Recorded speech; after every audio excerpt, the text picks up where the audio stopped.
What if a school bully destroyed the wrong girl? And she had the power to destroy him back, not with her fists, but with a single phone call. This is the true story of Zuri Brown, a quiet transfer student who became the target of Cameron Hill, Lancaster High's golden boy and most ruthless bully. He thought she was just another victim, someone he could humiliate without consequence. But what Cameron didn't know was that Zuri's silence wasn't weakness, it was strategy. And behind that silence stood her father, Charles Brown, a billionaire tycoon who could erase Cameron's entire future with a signature. Stay until the end, because what starts with cruel words in a hallway will end with a public humiliation that shatters everything Cameron thought was guaranteed. This is the story of how a bully learned that some people don't fight back.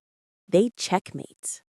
Zuri Brown stood in the hallway of Lancaster High School, her fingers tightening around the straps of her designer backpack, one she'd deliberately chosen for its understated appearance.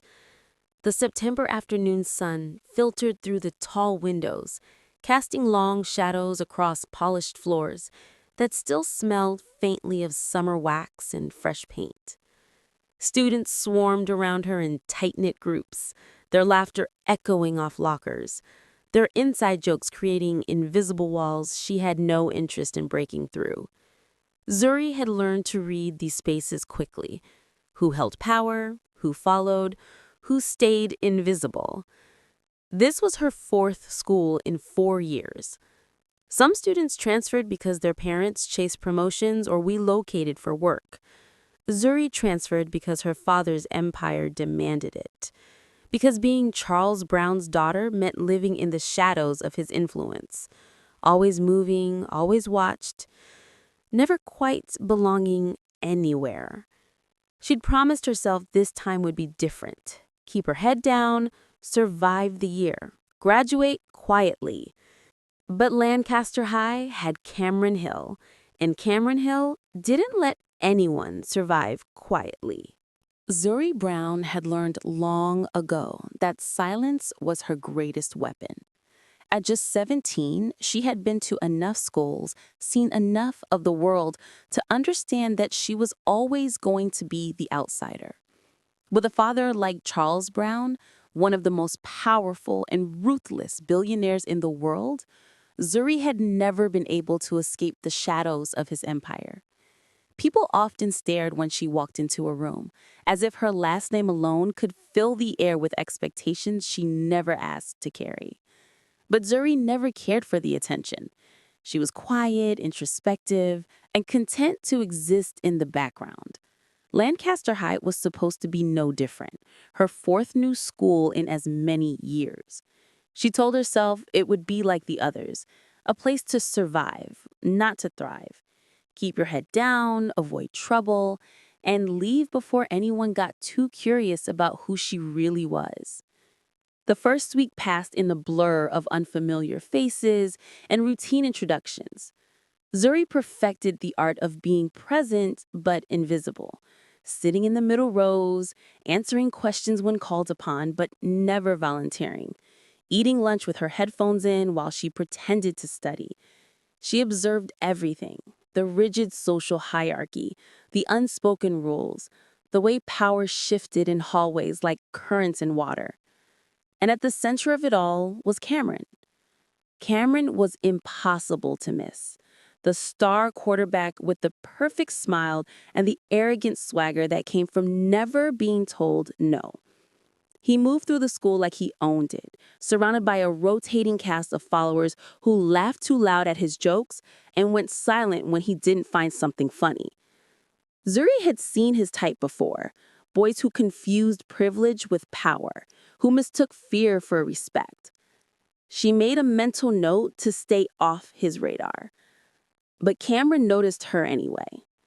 It happened on a Thursday, 3 weeks into the semester. Zuri was at her locker, exchanging textbooks between classes, when she felt a deliberate shoulder bump from behind. Her biology textbook clattered to the floor. She didn't flinch. "You're new here, aren't you?" Cameron's voice was smooth, practiced, like he delivered this line 100 times before. His friends flanked him, already smirking in anticipation of her reaction. Zuri bent down, picked up her book, and straightened without looking at him. "Maybe you should watch where you're going next time," he added, his tone dripping with manufactured charm that barely concealed the threat underneath. Zuri closed her locker, adjusted her backpack, and walked away. She didn't respond, didn't apologize, didn't acknowledge him at all. Behind her, she heard one of his friends whistle low. "Damn, she just iced you out like that?" Cameron was used to reactions. Fear, awe, nervous laughter, even anger. Anything was better than indifference. But Zuri's complete lack of response did something he hadn't expected. It bothered him. Over the next few days, Cameron tested her again, knocking her notebook off her desk as he walked past an English class, making loud comments about that new girl who thinks she's too good to talk to people, blocking her path in the hallway with his broad shoulders, forcing her to step around him. Each time, Zuri's response was the same. Nothing. She didn't engage, didn't defend herself, didn't give him the satisfaction of knowing he'd gotten under her skin. But he had noticed something else, too. Something that made his jaw tighten with irritation.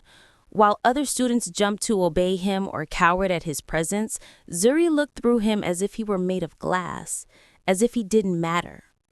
On Friday afternoon, as Zuri walked out of the gym after last period, Cameron followed her. His footsteps were deliberate, loud enough that she would know he was there.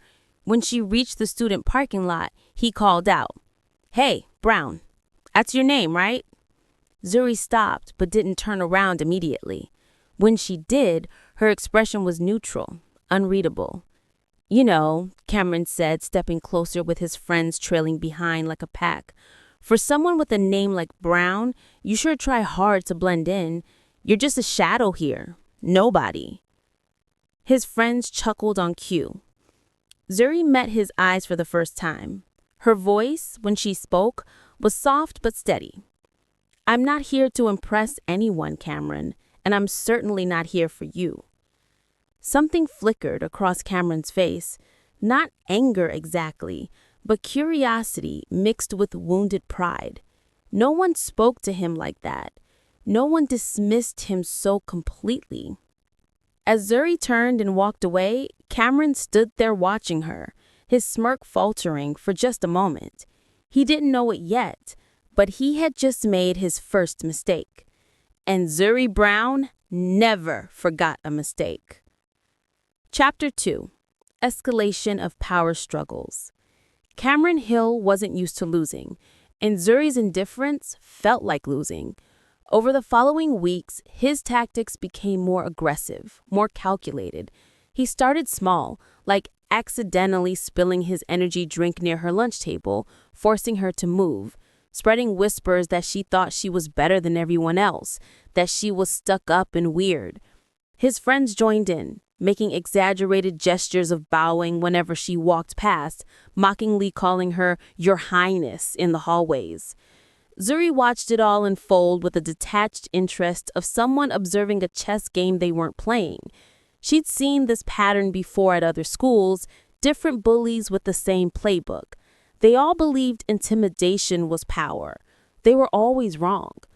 She kept her routine unchanged. Headphones in during lunch, eyes on her work during class, polite nods to teachers who tried to engage her. She never complained, never reported anything. To the administration, she was the model transfer student. Quiet, studious, no problems. But Cameron saw her silence as defiance. One afternoon, he waited until she was alone at her locker after most students had left for the day. He approached with his usual entourage, their laughter echoing off the empty hallway walls. "You know what I think?" Cameron leaned against the locker next to hers, blocking her exit. "I think you're hiding something. Nobody's this calm unless they're either stupid or scared." Zuri closed her locker carefully, her movements deliberate. "I think," Zuri said, adjusting her backpack, "that you're in my way." She stepped around him and walked toward the exit. Cameron's hand shot out, grabbing her backpack strap and yanking her backward. Not hard enough to hurt, but enough to assert dominance, enough to send a message. Zuri stumbled slightly, then turned to face him.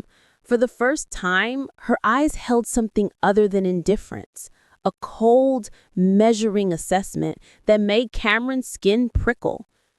"Don't touch me again," she said quietly. There was no anger in her voice, no fear, just a statement of fact delivered with the same tone someone might use to comment on the weather. Cameron released her strap, confused by his own reaction to that look. "Or what? You'll tell on me. Go ahead, see how that works out for you." Zuri didn't answer. She simply laughed. Cameron Hill wasn't used to losing, and Zuri's indifference felt like losing. Over the following weeks, his tactics became more aggressive, more calculated. He started small, accidentally spilling his energy drink near her lunch table, forcing her to move, spreading whispers that she thought she was better than everyone else, that she was stuck up and weird. His friends joined in, making exaggerated gestures of bowing whenever she walked past, mockingly calling her "Your Highness" in the hallways. Zuri watched it all unfold with the detached interest of someone observing a chess game they weren't playing. She'd seen this pattern before at other schools, different bullies with the same playbook. They all believed intimidation was power. They were always wrong. She kept her routine unchanged, headphones in during lunch, eyes on her work during class, polite nods to teachers who tried to engage her. She never complained, never reported anything. To the administration, she was the model transfer student, quiet, studious, no problems. But Cameron saw her silence as defiance. One afternoon, he waited until she was alone at her locker after most students had left for the day. He approached with his usual entourage, their laughter echoing off the empty hallway walls. "You know what I think?" Cameron leaned against the locker next to hers, blocking her exit. Zuri closed her locker carefully, her movements deliberate. "Or maybe I just don't find you interesting." His friends went silent. One of them, a linebacker named Marcus, let out a low whistle. "Damn." Cameron's jaw tightened. "You think you're smart, don't you?" "I think," Zuri said, adjusting her backpack, "that you're in my way." She stepped around him and walked toward the exit. Cameron's hand shot out, grabbing her backpack strap and yanking her backward. Not hard enough to hurt, but enough to assert dominance, enough to send a message. Zuri stumbled slightly, then turned to face him. For the first time, her eyes held something other than indifference, a cold, measuring assessment that made Cameron's skin prickle. "Don't touch me again," she said quietly. There was no anger in her voice, no fear, just a statement of fact delivered with the same tone someone might use to comment on the weather. Cameron released her strap, confused by his own reaction to that look. "Or what? You'll tell on me? Go ahead, see how that works out for you." Zuri didn't answer. She simply left. The next week, Cameron's frustration metastasized into obsession. He began following her, not obviously, but deliberately, waiting near the student parking lot to see which direction she walked, noting which coffee shop she stopped at on Thursdays, watching from a distance as she sat alone in the public library, always reading, always composed. On a gray Wednesday afternoon, he followed her all the way to the edge of Riverside District, Lancaster's upscale neighborhood where old money lived behind iron gates and manicured hedges. When Zuri finally turned around 3 blocks from wherever she was heading, she wasn't surprised to see him there. "Are you seriously following me?" she asked, stopping on the sidewalk. "I'm just walking, public sidewalk." "You're trying to intimidate me." She said it like she was explaining something to a child. You want me to be afraid so you can feel powerful again." "Again?" Cameron stepped closer. "I never stopped being powerful." Zuri tilted her head slightly, studying him with those unsettling dark eyes. "You keep telling yourself that, but we both know the truth. You're not powerful, Cameron. You're just loud. And loud people are always the weakest ones in the room." She paused, letting the words sink in. "I'm not here for you. You don't matter to me. You never will. Whatever game you think you're playing, whatever reaction you're trying to get, you won't find it here. So do yourself a favor and stop wasting your time." Cameron wanted to respond, wanted to say something cutting that would pierce that maddening calm, but nothing came. For the first time in his life, he felt small standing in front of someone. Zuri turned and walked away, her footsteps steady and unhurried. Cameron stood there on the sidewalk, watching her disappear around a corner. Something gnawed at him, not anger anymore, but something darker. Curiosity mixed with resentment. Who was this girl who moved through the world like she knew secrets he couldn't access? He didn't know it yet, but that curiosity would be his downfall. Because while Cameron had been following Zuri, she had been watching him too, learning his patterns, noting his weaknesses, waiting for the right moment. And in her world, the world her father had taught her to navigate, patience wasn't just a virtue, it was a weapon. Zuri had learned from her father that power was most effective when wielded invisibly. Charles Brown didn't raise his voice in boardrooms. He made phone calls. He didn't threaten. He repositioned pieces on a board his opponents didn't even know they were playing on. And he had taught his daughter well. It was a Tuesday evening when Zuri sat in her room, laptop open, scrolling through the connections her father maintained across industries. She wasn't looking for revenge. Revenge was emotional, messy, temporary. She was looking for consequences, the kind that lasted. Cameron Hill's entire identity rested on a single pillar: his scholarship to Stanton University. She'd heard him bragging about it in the hallways, watched him wear his future like armor. "Full ride," he'd announced to anyone within earshot. "Football scholarship. They're basically begging me to come." Stanton University, one of the country's most prestigious institutions, known for producing CEOs, politicians, and professional athletes. For someone like Cameron, it wasn't just an education. It was validation, proof that the world recognized his worth. Zuri clicked through several links until she found what she was looking for: the university's board of directors. Third name down, Dr. Patricia Okonkwo, Dean of Athletics and longtime business associate of Charles Brown. They'd worked together on a sports complex development deal 2 years ago. Her father had mentioned her during a dinner conversation once, praising her integrity and sharp business mind. Zuri didn't hesitate. She drafted an email, not from her personal account, but through her father's executive assistant, someone who handled sensitive communications daily. The message was careful, professional, and devastating in its simplicity. Dr. Okonkwo, I hope this message finds you well. I'm reaching out regarding a scholarship candidate at Lancaster High School, Cameron Hill. While I understand he has athletic potential, there are significant character concerns that I believe warrant the university's attention. Specifically, there is documented evidence of persistent bullying behavior, toxic attitude toward peers, and a pattern of using his status to intimidate other students. As someone who values Stanton's commitment to developing not just skilled athletes, but ethical leaders, I thought you should be aware of this before finalizing any scholarship offers. I can provide additional details if needed.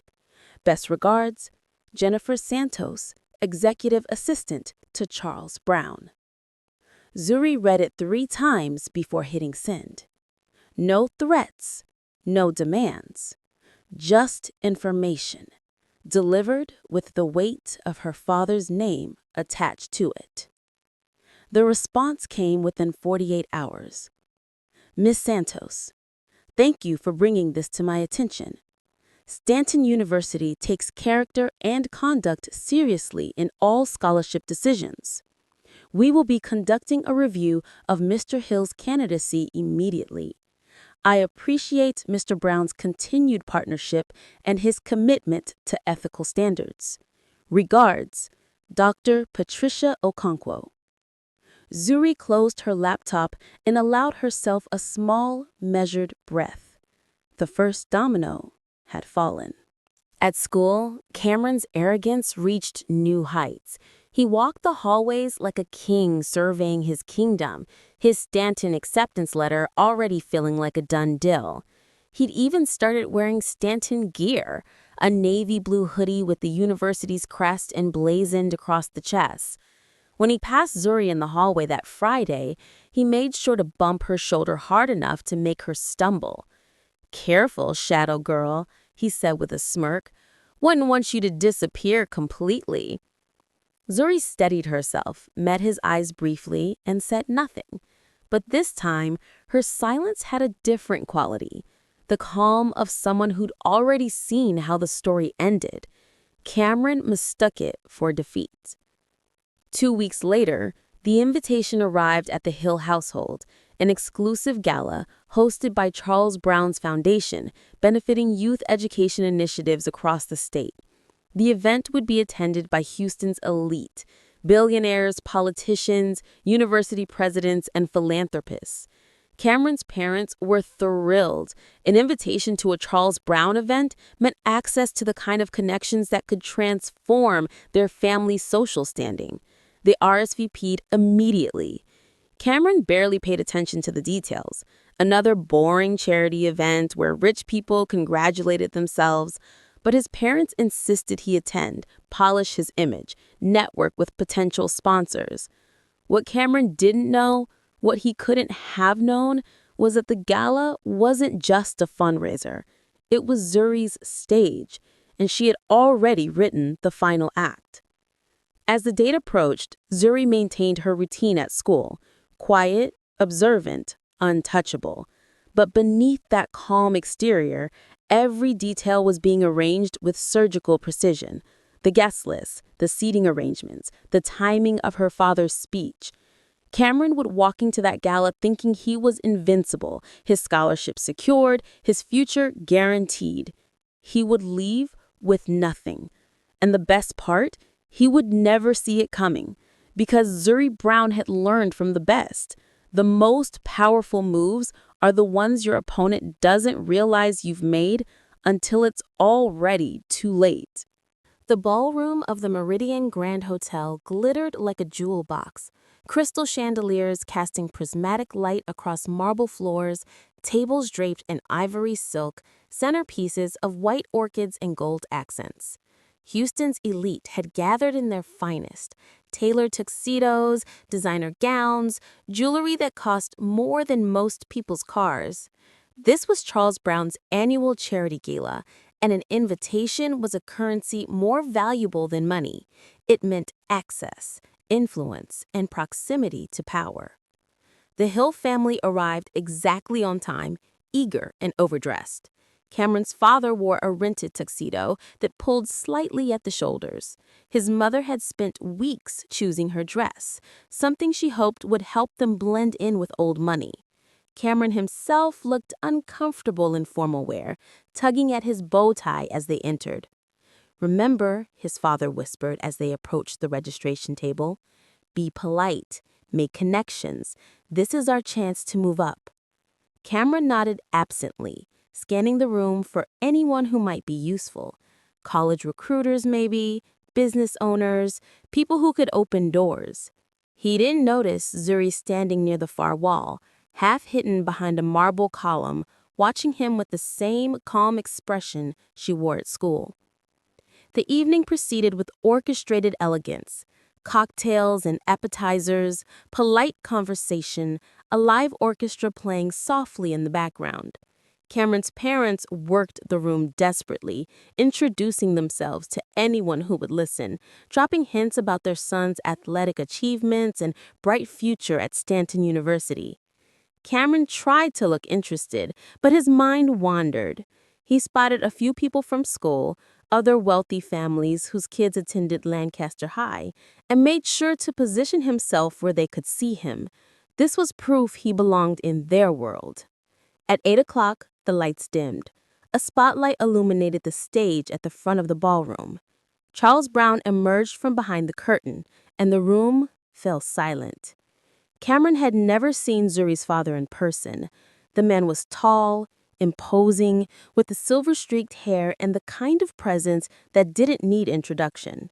He wore his tuxedo like armor, his movements measured and deliberate.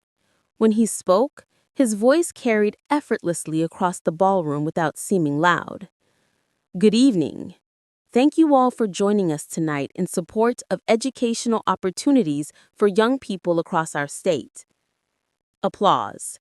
Cameron clapped mechanically, already bored. Charles continued discussing the foundation's initiatives, the scholarships awarded, the futures being built. Then his tone shifted, subtle but noticeable. "Education isn't just about academics or athletic ability," he said, his gaze sweeping the room. "It's about character, integrity, the kind of person you choose to be when no one is watching." Which is why, Charles continued, institutions like Stanton University, one of our foundation's key partners, take character into account when awarding scholarships.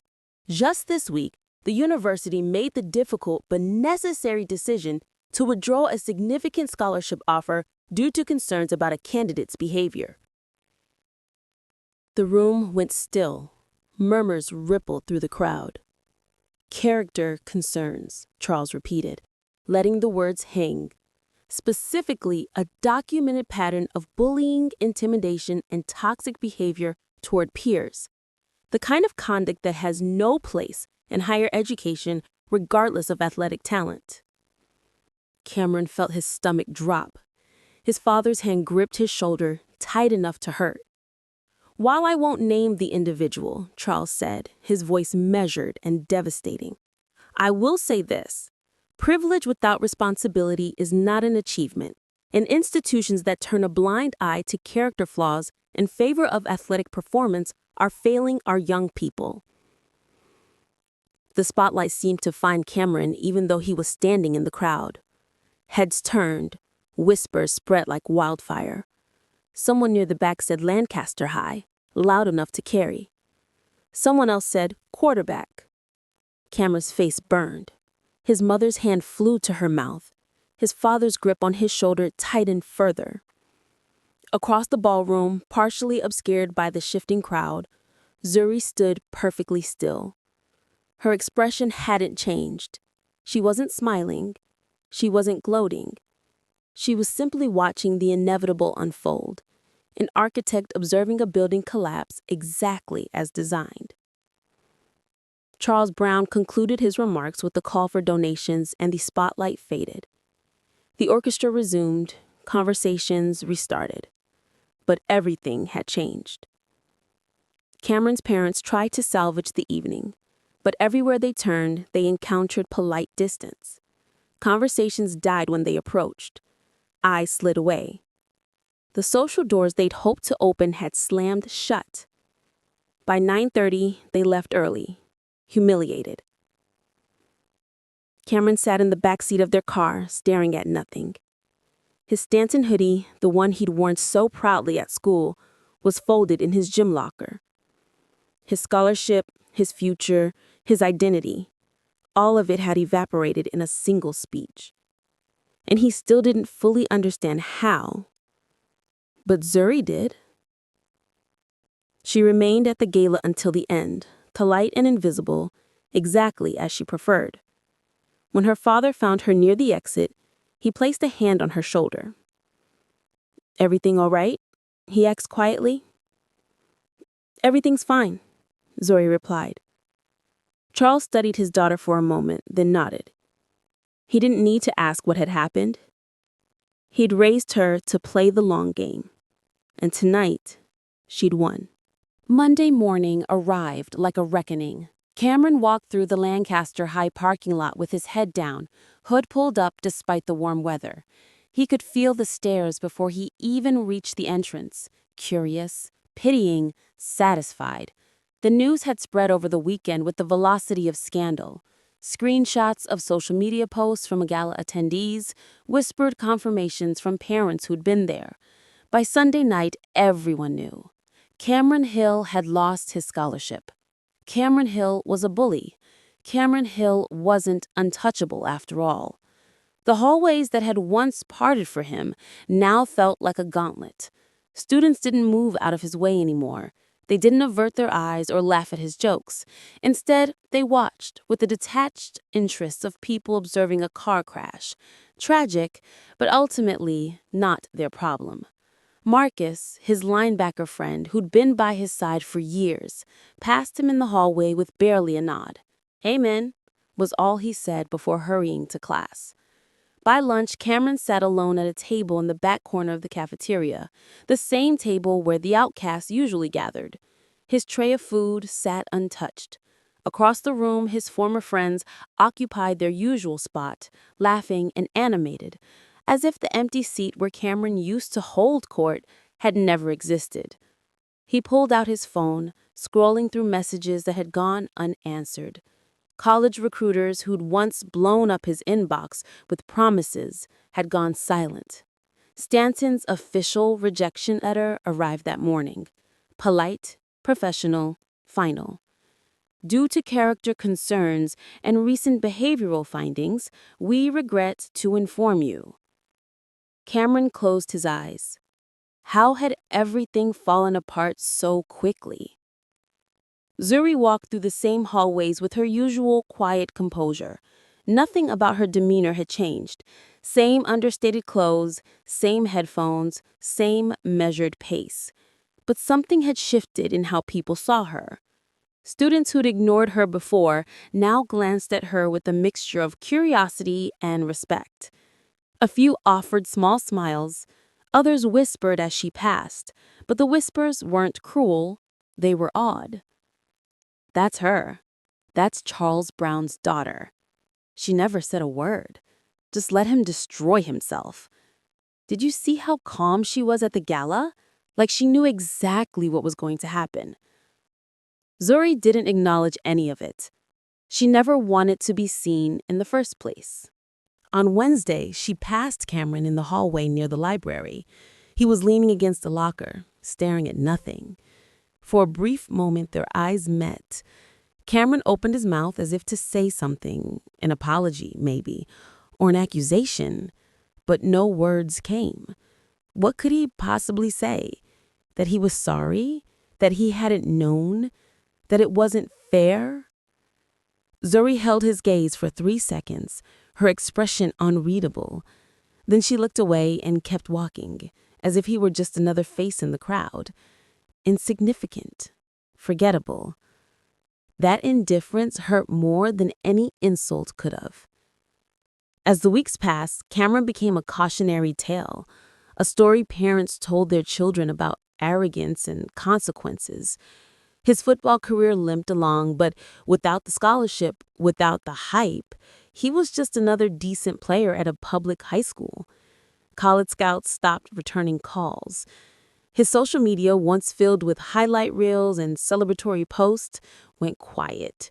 His parents still didn't fully understand what had happened, only that their carefully constructed plans for upward mobility had collapsed. The invitations stopped coming. The connections they had hoped to make dissolved like smoke. Cameron spent his senior year in a kind of social exile, not actively bullied, but invisible. The boy who'd once ruled the school had become a ghost haunting its hallways. On the last day of school, Zuri stood by her locker, packing up the few belongings she kept there. The halls buzzed with the chaotic energy of summer beginning. Seniors signing yearbooks, underclassmen making plans, teachers looking exhausted and relieved. She felt someone watching her and turned to see Cameron standing 10 feet away. He looked smaller somehow, diminished. The arrogance had been sanded away, leaving something raw and uncertain. "I know it was you," he said quietly. Zuri closed her locker, shouldered her backpack, and faced him fully for the first time in months. "No," she replied, her voice steady. "It was you, Cameron. I didn't make you bully people. I didn't make you cruel. I just made sure there were consequences." She paused, then added with a devastating gentleness, "You thought power meant being loud and feared, but real power? It's knowing when to be silent, when to wait, when to let someone destroy themselves." Cameron had no response. What could he say that would change anything? Zuri walked past him one final time, her footsteps echoing in the emptying hallway. By the time she reached the exit, she had already forgotten he was there. Charles Brown had taught his daughter well. True victory doesn't require an audience or applause. It requires patience, strategy, and the wisdom to know that sometimes the most devastating move is the one your opponent never sees coming. Zuri Brown had won, and she'd never had to raise her voice.